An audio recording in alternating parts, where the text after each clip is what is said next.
Hey guys, this is Team Curlew. I'm rapper, I'm Mo. and we're back with another video, how we met and how we've been so far. Yes. So basically, we left off when I left Jamaica.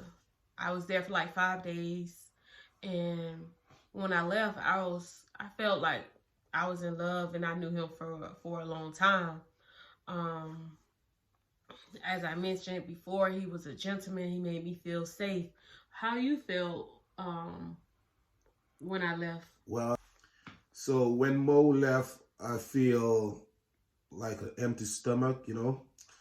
I'll be like, yo, this girl is the one, because she understand me clearly, and things that she like, I like, things that I like, she likes. So basically I'm saying this girl is the one for me.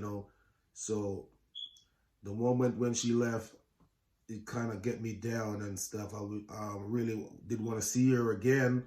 So.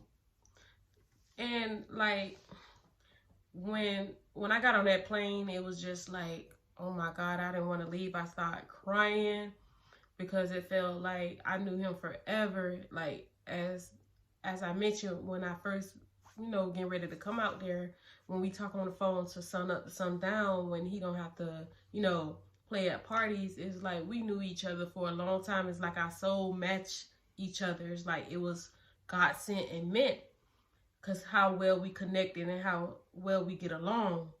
So once I got on that plane and went back home, I felt like I was leaving something big back in Jamaica. So once I went back home, I was like, man, I'm feeling him.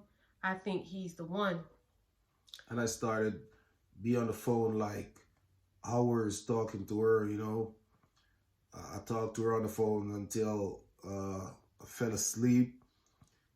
She have to scream in the phone and wake me up, and Or just even hang up. Sometimes I have to hang up on him because he'll just fall asleep and I'll be like, oh. And she loved to do a thing like screenshot me when I'm sleeping and try to send it back to me and stuff.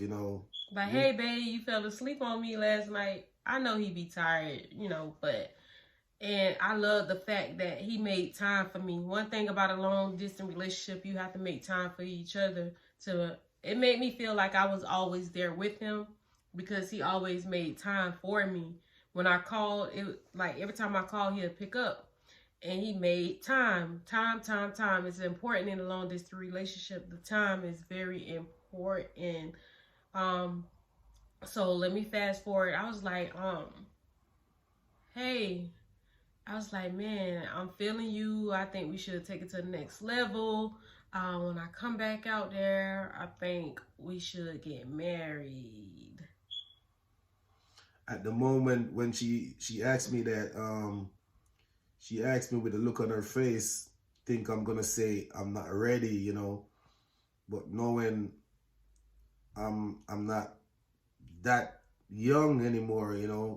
I'm a little bit up in age, so if I should take that road on, I'll take the chance because I see the qualification in her. So I said she's the one. So the moment when she asked me if I would marry to her, I said yes, let's do this right now. Yes, I did say let's get married because I'm the type of girl I know what I was looking for and know what I want. Like I mentioned, I wasn't looking for a relationship, but the things that he, what we talked about and the things that I wanted in a man, he checked all boxes. So as I mentioned before, I had wanted someone who at least had 1 or 2 kids and had a head on their shoulder and basically already went through life in a time of playing.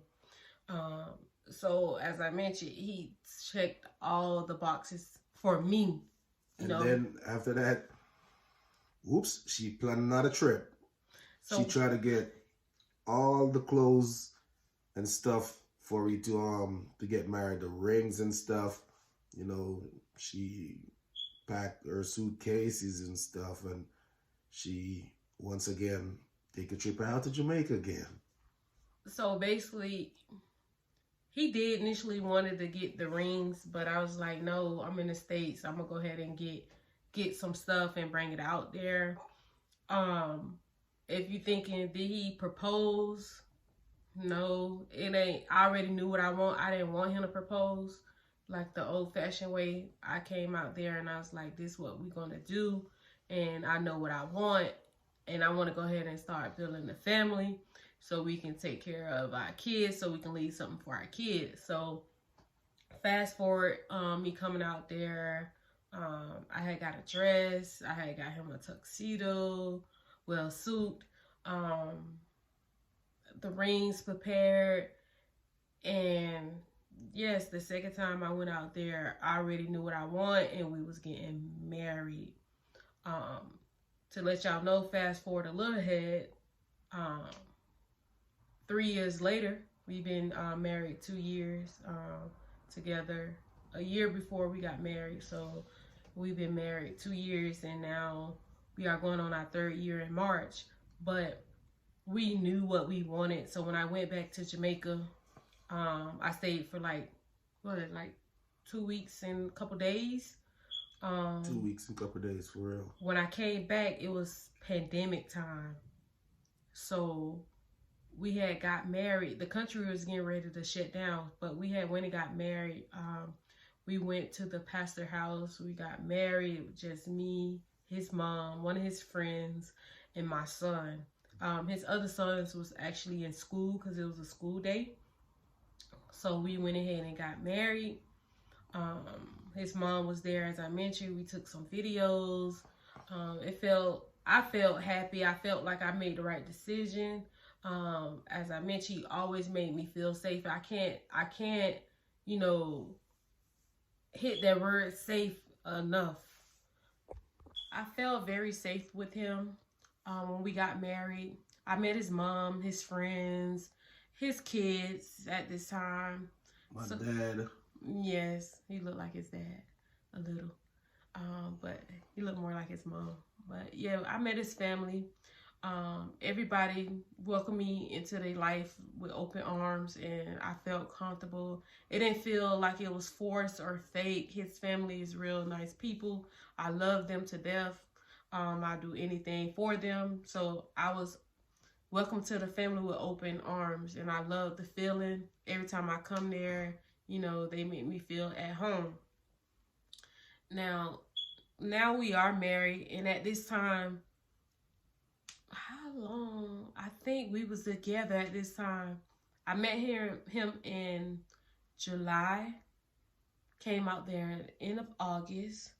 So fast forward to March when I came out there to get married to him. And I stayed I'm going to say 18, 19 days. And this was around the pandemic time. So when I stayed, we did activities down River Falls. As I mentioned, I'm a selector wife. We did party. We did family time. I cooked for him. He cooked for me. We went places together. I teach her how to cook rice and peas and curry, curry chicken. So basically, when I do cook it, like rice and peas, I never could have, Don't get me wrong, she's a good cook, but I teach her how to cook that rice and peas.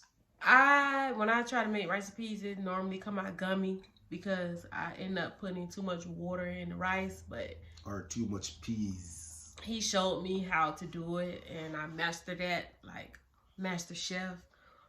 We spent a lot of time together with the kids, and we went to the beach. We cooked on the beach. Had family around on the beach. What else things we did?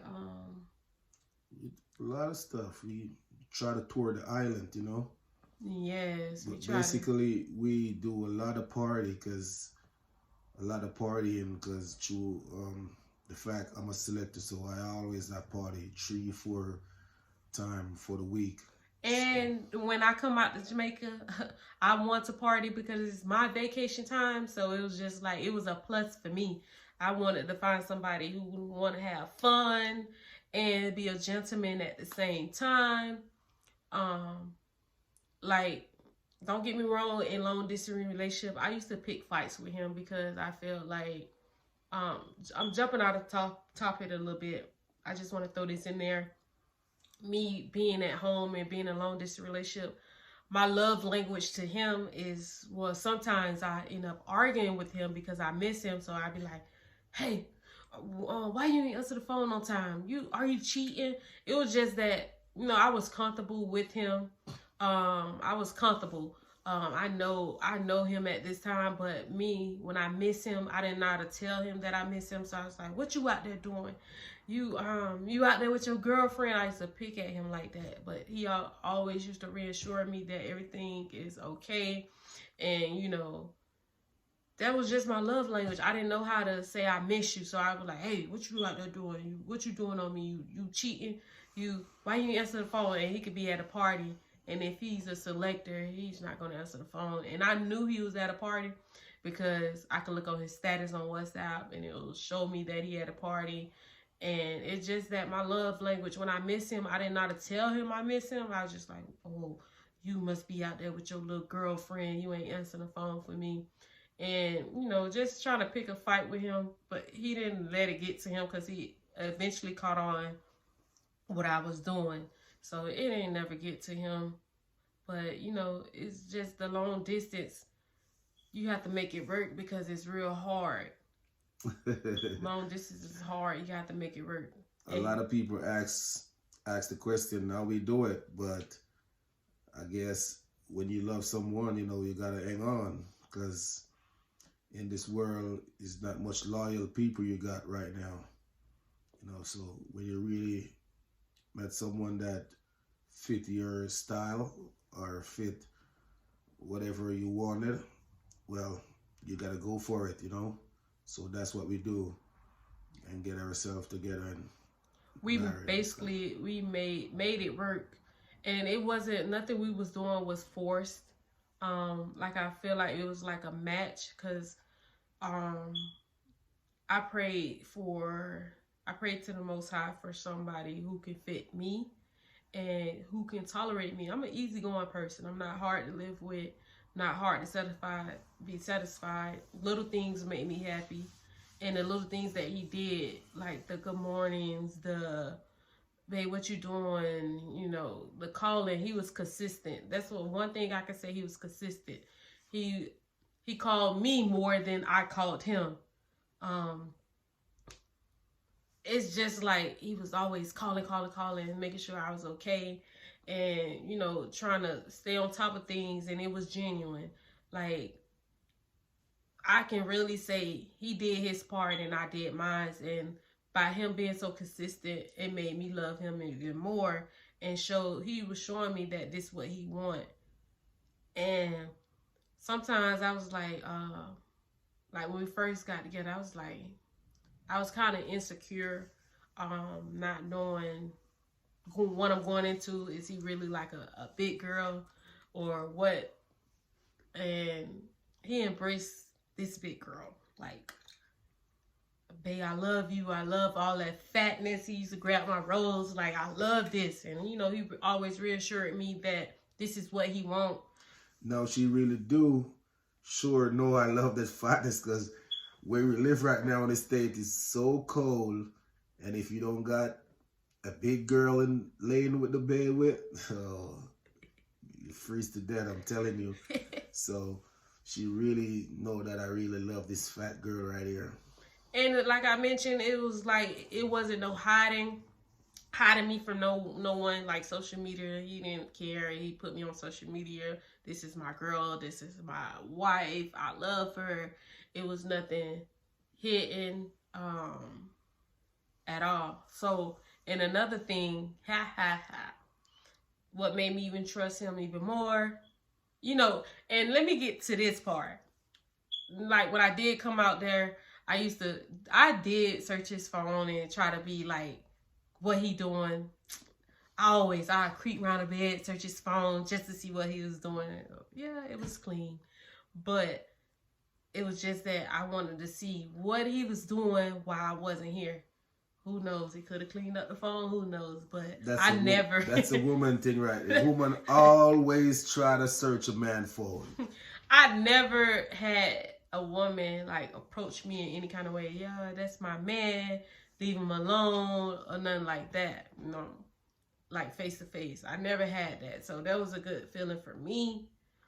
He always reassured me that you my woman, and ain't no woman come before you. At the time, but he's a mama's boy, but he made me feel comfortable. So let me jump back into the story. We had eventually got married. The pandemic happened. I almost got stuck in the country. The pandemic happened. It was a day before they locked down. I left the country. And I think they locked it down for like 30 or 45 days. And when I got back, I was definitely like, I missed my husband. I could have stayed, because me being out the country and had to come back to work, they was like, no, you can't come back to work. Now I have to do unemployment, whatever. So I was like, man, I could have stayed there with my husband and, and fought this pandemic out. But instead, I got home. I started his paperwork right away. I started filing for him, and being that the pandemic had started, they closed down everything for 1 year. So in the paper process, I hadn't got approved with the USCIS part. I was at the National Visa Center for up to a year, 1 year waiting. So in that pandemic time, it was crazy. And let me tell you about the people, when he get his, try to get his police report. Let me tell you about these people. They try to take him through so much to get a police report.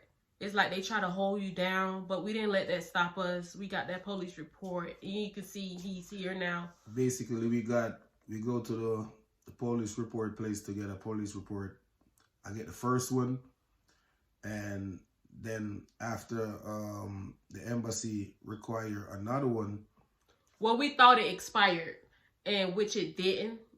We thought it expired, being that the pandemic, I think they extended to 2 years instead of a year. So we thought it was expired. So being that he was getting his interview and stuff, I was just like, let's get another one. So let me show. Now, this is the corrupt part. All of a sudden, now he had his first police report. Nothing happened. He's cleared. All of a sudden, they find charges. All of a sudden, what no one know about. Like, he told the lady, I'm on filing. I need these paperwork right away. All of a sudden, it's just oh, he went to jail for something he never went to jail for. So it's just like the lady, I don't know if she had a vendetta against him. She had me running up and down because I have to go to the court bottom to check out what I've been locked up for. They say they got no result of me getting locked up in 2014. I went back out to the station to tell them that the lady said they don't find anything. They send me back. They have me up and down. Like, for nothing. He never even went to jail, but it seemed like this lady at the police station, I don't know if she had a vendetta against him or what, but it's just like she didn't want to give him the police report. But, the Most High, he's never sleep. So even though she tried to stop him, we got him here. We said, all right. My wife said, all right, let's go to Kingston, because when you do stuff in Kingston, you're able to get through with it the same time, the same day. So we jump in our car, we take off to Kingston. We spend, how much days we spend in Kingston? Like two or 3 days. Yeah, because there was so much stuff coming up at once. I gotta take the COVID shot. I gotta take medical. I gotta do what the other one? It was you had to take some shots for your medical. Couple of shots, because everything was coming through at the same time. So we spent a couple of days in Kingston, run around, get stuff done. When he took his, we tried to get some of the shots done before we went to take his medical, because sometimes at the medical place they don't have all the shots there. So I didn't want nothing to stop him from, you got to go back and get this shot. So we got all the shots that maybe was required. You had to take like one more shot. Yeah. No, I take 2 shots at the clinic, but the 2 shot consists of four. The 2 shots, you got four in two. 2 in 1, 2 in 1. So it's four. So I didn't have to take no more of that shot. You know, the only thing I was supposed to do after is do my medical. So I go to the St. Andrews Medical Center in Kingston, where you got a bunch of people there. I have to wait, and they call my name. I go in, I do my medical. I go back to the Airbnb. You know, be there, and it was a long road, but you know, Father God, guide us and protect us through the journey. And the process was very long, but at the end of the day, it was worth it. We grew, and don't within the pandemic time, I was still going out there, which when COVID was high, I was trying to get to Jamaica at least 3 times out the year, back and forth, you know, to make sure he's okay, his family okay, and me. I'm guilty. I even brought my son out within the pandemic, but I couldn't, you know, not see him and make sure he was okay, because I knew I was okay here, but I just wanted to make sure our marriage still hold tight. I didn't want nothing to stop us from not seeing each other. So even in the pandemic, I was back and forth. The process with the follow for him, it took like 2 years and 2 months, as I mentioned, because we was at National Visa Center up for waiting for an interview for a year. So it took us a pretty long time. Started to get to my head, like, I be cussing all the time. These people got us stuck. When they're gonna come through with this thing, you know? Even when I go to the embassy on my interview, I do my interview, and the guy asked me a bunch of questions, you know, like, do you know that North Dakota is a cold place? Why are you going there? I said, sir, that's where my wife live. I can't go to anywhere else. I have to go to North Dakota here. But normally Jamaicans, when they go to the U.S., they always go to Miami or New York. I said, I don't got nobody in New York or Miami.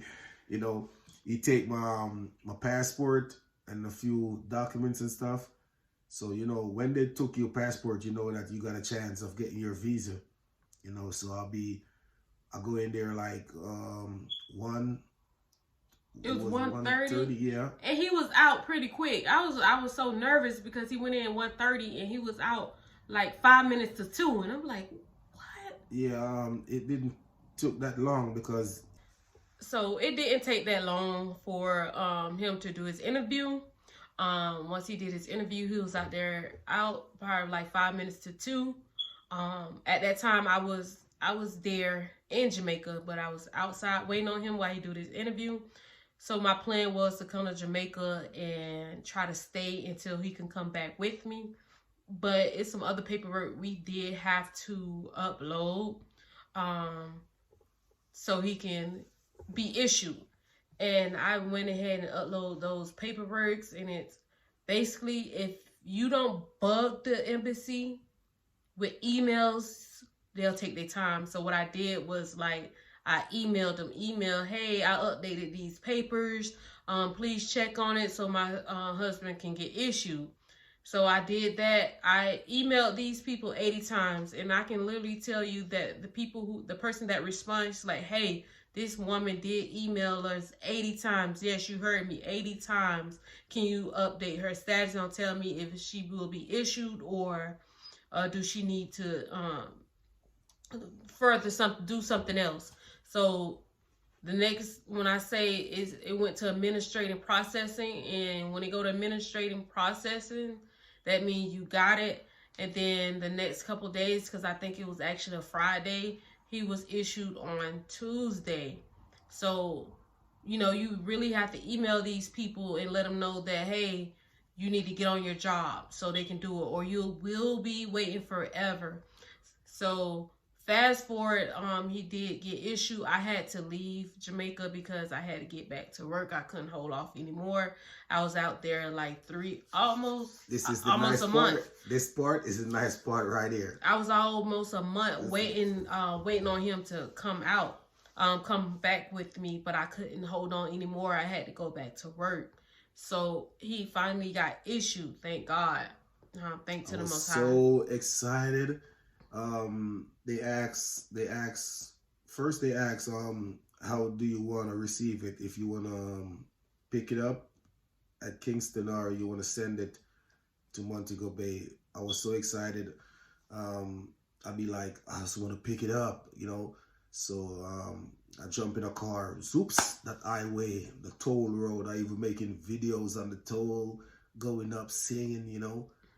And when I pick it up and look at my hand, I got my passport and I see the visa in it. I'll be like, man, this is it. So he eventually got his visa. The visa is for 1 year, and you can go back and forth within that year with that visa. You do have to pay for your permanent resident card. I think it's like $220. I paid for it, and he has it now. But can you work on once you get here? Can you work? Yes, you can work. Rapper did get a job within the first week of him being here. You can work when you don't have your permanent resident card. That visa was in your passport. You can definitely show them that and give them the numbers off the top to work while you wait on your permanent resident card. I got him his license within the first week. Like I didn't play. I went ahead and did applications for him. Got his license, got him a car. Within the first week he was here. I'm the type of wife, I do not play. We win. We gonna win over here. That's, you get down to business. That's right down to business, you know. And then I had a lot of people ask how he worked within the first week. Yes, you can work. You can work. Even at my job, there's a man pull up there, and yeah, he said, "Where you from?" And I tell him Jamaica, and he said, "How long you been here?" I said, "About a week." And he said, "You working? And you working so quick?" I said, "Yeah." He said, "Wow, never seen that, you know." So, but I gotta thank my wife for that, because she's a lady, like, she's a go getter. You know, she go for stuff that she wants. So, you know, she's the real woman. Yeah, so we definitely got it together. He's in the States. He's been here for like almost 2 months now. We getting it together. Like I have to learn. I learned that it's not mine anymore. It's ours. Like it's me and his. Ours. I'm from the South. Sorry. It's me and his. It's not mine anymore. But sharing a space with him is very easy because I'm the same person as he met me in Jamaica. Nothing changed. I'm the same person. So it's not like he came into something different. I'm the same exact person. Nothing changed about me. Some people always say, "Oh, you better be careful when you go to the state. Women in the state don't be the same as they is when they come to Jamaica. They want to treat you this and treat you that." My wife treat me like a king, you know. I'm the man of the house. You know, she don't tell me, boss me around and tell me to do this or do that, you know. I let a man be a man. I was always taught. I tell my wife what to do. Let a man be a man. Basically, we are Tell me what to do. Yeah, I tell you what to do, you know.